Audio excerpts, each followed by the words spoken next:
I do believe that employee experience can play a crucial role in driving change management in organization. And I'm looking forward to hear your answers to some of the questions. Um, if you look at changes in your organization and the desire to increase employee experience, what do you think are specific elements that should be addressed? What do you think is most important when you want to have successful change management in combination with employee experience? Can I start with you?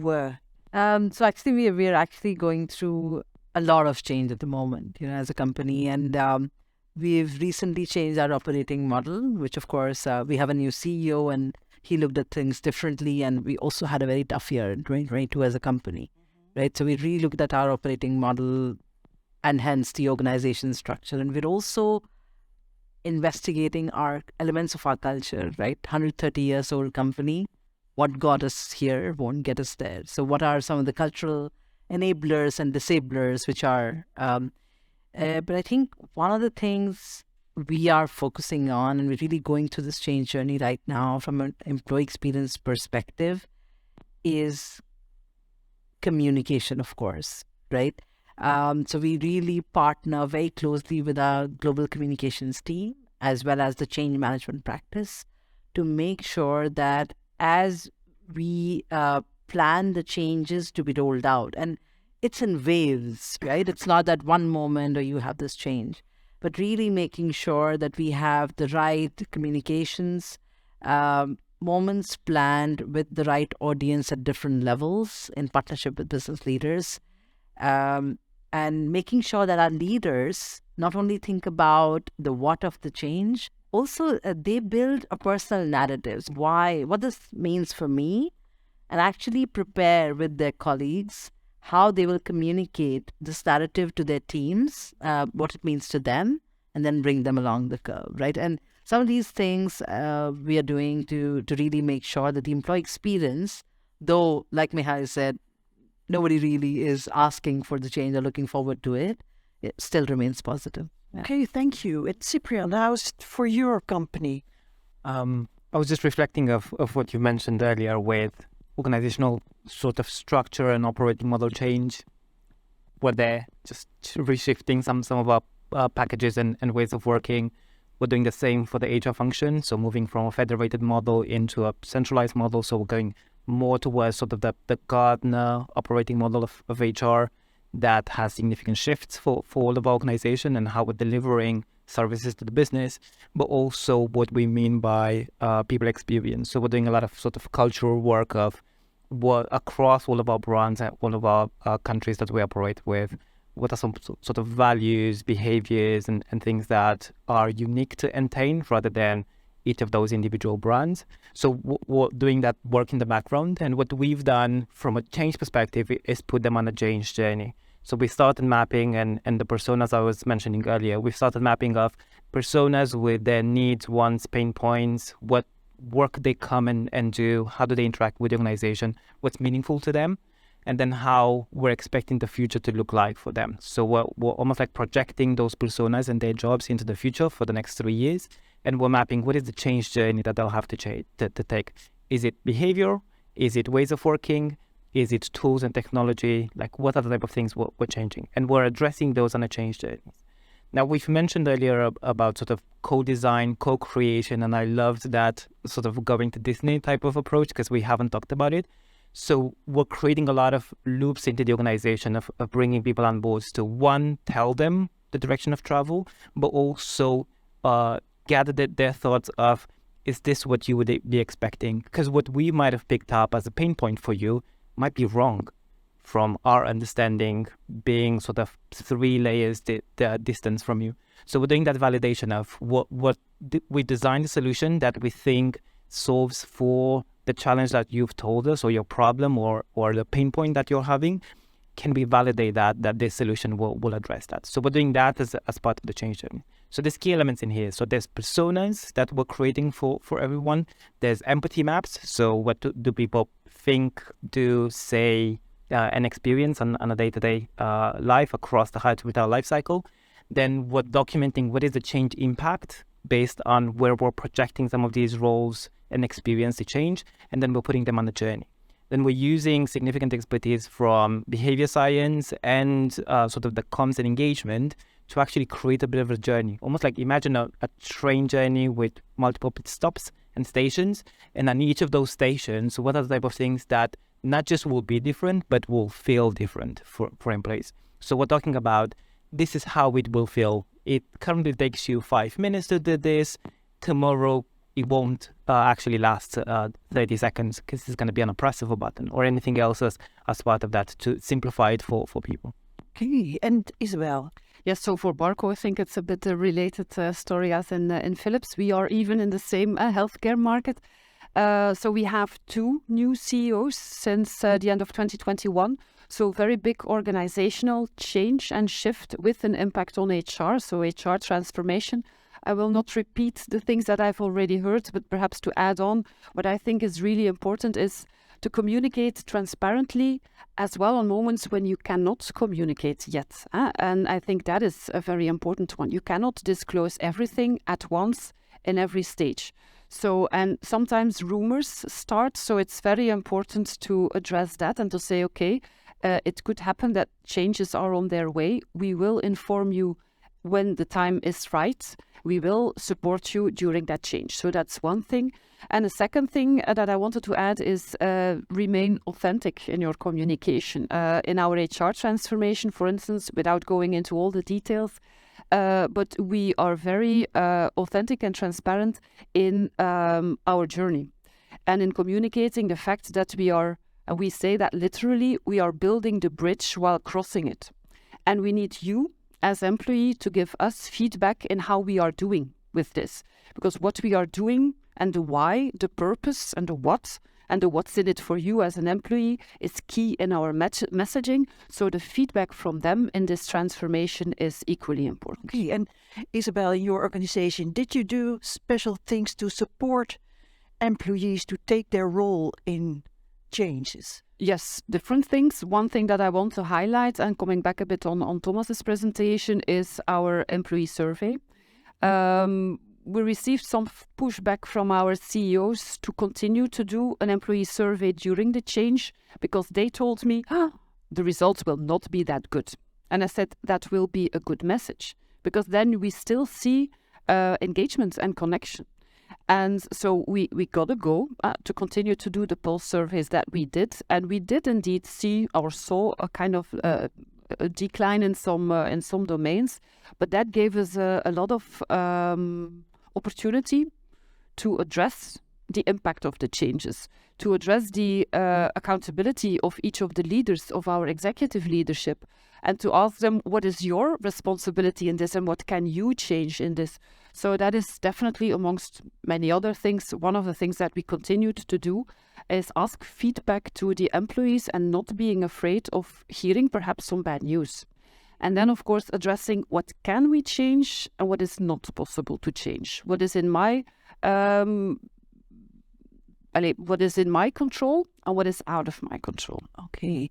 And Ciprian, a question for you. I see in the Netherlands a lot of companies, when they have to deal with change, they stop with all kinds of initiatives with employee experience. They say we don't have the money, we don't have the time anymore, and we don't ask for feedback because it only gets worse.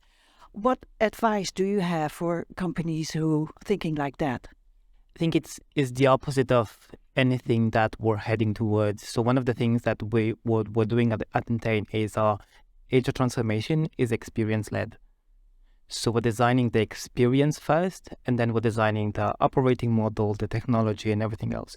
So there's no point in us doing everything in the background and then throw it to the organization and hoping for the best outcome. We're designing with the employee experience first. And this is something that we're embedding in all of our ways of working. So we're talking even in whether you're any part of HR, you're starting a project, project initiation document has first question, what is the impact on employees and line managers? Can we quantify that? Can we understand how it changes the experience? If that question is not answered, that form cannot go to any type of approvals. So we're starting with that of what is the experience and the impact that it's having on the organization, and then can we quantify the business case on it? So that element and that anchor into the people experience is something that we're keen on. One of the things that we're doing as part of that communication and work is we're connecting all of the changes that are happening in the organization, not just in the world of HR. So I don't know, right work verifications in the UK, that's a legal requirement, or organizational restructure in this part of the business, or M&A we're absorbing, anything else. All of those have impact on employees, and sometimes we look at things through silos rather than ecosystem. So when you're starting to look at things on ecosystem and you're understanding all of these impacts, you're starting to create a bit of a better story. As an end user, I want to see the story. I don't want to be bombarded with 20,000 notifications that might or might not be relevant to me. Okay, thank you. And Charu, what kind of experience you're most proud of in your organization that was really helping people going through changes? Oh, that's a difficult one to select one piece, but I think our leadership team really making sure that we call it go to Gemba, right? So, I mean, like most other people, really are running these small group sessions apart from large town halls to talk to teams about how their roles are changing, how what it means for the operating model, why this organization structure, and like we spoke about in the presentation before, right? Explaining the rationale of why we're changing and what's in it for me, right? Explaining the benefit to the organization, but also the people, explaining career paths. So there's a set of sessions, cascade that we have, which I think has been really powerful, and we've got really great feedback. And that's something we are doubling down on at the moment, right? So there are town halls at global level, and then in each business market function level, but also leaders really running these small group sessions and listening to the voice of the employee. Okay, thank you. Maybe people in the audience have questions for us. Are there people who have questions about going through changes and to still maintain a great employee experience? Nobody has questions. I see your hand. Was just thinking about the topic and actually about the change. You know that it's very psychological aspect that people typically they do not love changes, and it's psychological thing that they are against it. So what do you do in this regards, and do you address it in terms of perception and in terms of psychological part, and whether do you do it with your managers or people leaders help, or some other resources like, I don't know, psychologists or some other things like coaching, etc.? Who wants to take? Well, I can start. I think it's in multiple things that you need to do. Work with your employees, with your managers. We prefer to do it internally if we have the resources to do so. Make it so as concrete as possible, not too abstract. And again, explaining a lot of the why, the what's in it for you. And because that's we're going to Disneyland. You saw the reaction of the little boy, and that's Disneyland. Be in a reorganization, definitely with layoffs, etc. That's not Disneyland. So that's even worse. So we need to really explain the why. So that's one thing, definitely for each person. Enabling managers to go into that discussion and really going into, okay, what does it mean for you? What is blocking you? What is holding you back from this change? And what do you need in order to set one step? Not the biggest step. And that's the third, perhaps advice or insight that I can share is change happens not one big change in one big step, but in little steps. And for me, it's really on the day-to-day job, the connection with your manager, with your colleagues, with your peers, And in that conversation that the change can happen. And of course, you will always have people, ambassadors for change, use them, definitely when they are role models. So look for the role models in your organization. And you will have people that still need to be convinced, so you can definitely work on them. And you will always have people very reluctant and very negative to change. And that will be more difficult to deal with, and that will be kind of a more individualized approach. I think I disagree with people don't like change. I think people don't like change that doesn't make sense. So I'm doing this transformation that involves significant technology change, operating model, capability, and everything else. The HR team that I have in Manila that are doing a lot of the manual processing are telling me, can we have it sooner? Because we're like hungry for all of these things. We'd love the technology. We've seen through the demos what you've told us about the power of AI, the chatbot functionality. We'd love all of that to actually happen tomorrow,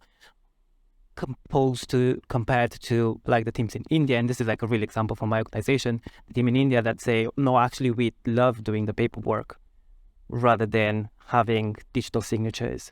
And we love doing all of these manual things. So we'd like to retain these as an activity because we don't really care about some of those other ones. So there's that journey of there's high appetite for it as you're measuring the impact. And as long as there's a clear narrative of what it means, and that what it means is actually alleviating pain points, making work faster, better, and everything else, and creates meaningful jobs, that is some of the key win points as part of that journey.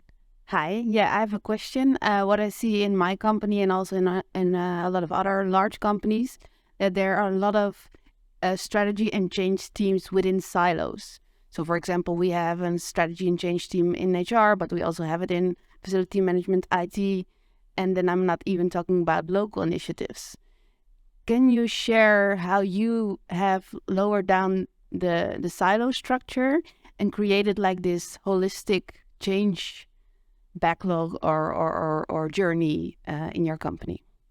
Exactly, right? So we have this whole change management organization globally, and they are mapped to each business leader. We have the global communications organization, and each business leader has a communication partner also in countries. And then we have something we call a learning and talent partner, who really kind of drives the learning, talent, leadership agenda in an account. So what we did was we really created a triangle, brought these three together in the same forum. So we ensured that the change, approach, how do we manage people across the change curve, and their emotions and communication was tied in to the communication plan that we have, which was tied in to the leadership development and people leader capability program that I talked about, right? So this is really the triangle which is working with each of our business leaders and HR leaders to make sure they have a comprehensive end-to-end plan, because when it lands for people, it is one messaging, not three different, and it happens in large companies, right? There are big teams which specialize on one element, but how do we come together as a system and really look at the experience of the receiver, right? So that's something we've been driving to this change process successfully. Okay, thank you. I go to the last questions. I saw your hand. Well, thanks very much. Hi guys. This was really a question about, there's been a lot of layoffs and redundancies across the industry, and we've been looking at the employee journey, and Ciprian, you talked about the exit.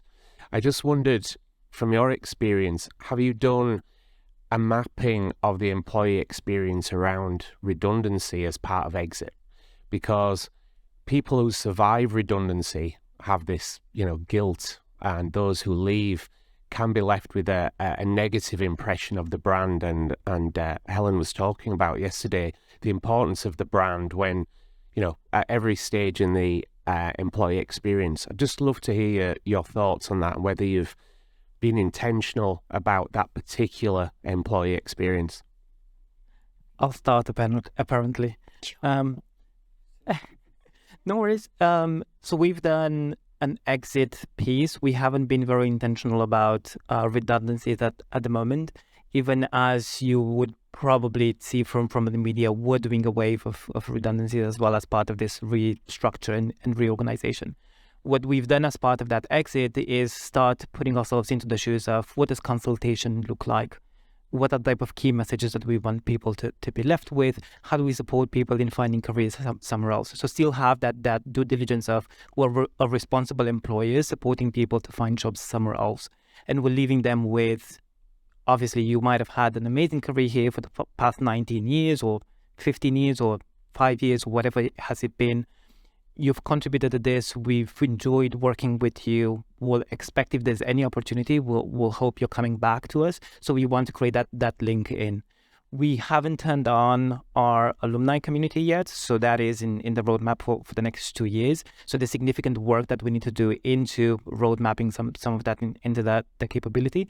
But we also need to be very targeted with who are the people that we do actually want to invite back versus who are the people that, as part of this cleanup, we might not actually want to because they come with the sort of the history of the organization that we've been rather than the organization that we want to become. Just to add, we had some layoffs a few years ago. We spent a lot of time and effort in, first of all, supporting the managers in bringing the message, because I think employee experience is as well in bringing these kind of messages in a respectful, transparent way. So a lot of even training to managers in how to give a difficult message in group sessions, one-on-ones, etc. Even on redeployment. So we put a lot of effort in finding jobs for people who were impacted, whose roles were impacted. It's not a person who is impacted, it's the role you are in. And I think that's a very important aspect in your communication. And as well, we spend a lot of time with the people of the team that stayed in the organization. I think sometimes you put a lot of effort in giving a good message to the people leaving, but you need to bring the same and a strong message and a lot of care to the people staying in the organization. And that was something that really took us weeks and months, and even afterwards we came back to them to ask for how they felt. So they continue to be strong ambassadors. The why, again, why are we doing this is as well very, very important. The counter side is that, of course, you need as well your higher management to be role models in this. So everybody needs to be on board. So we as well gave message training, storytelling, a bit what you were doing now, to our executives. Okay. Well, thank you very much for your insights, Isabelle, Ciprian and Charu.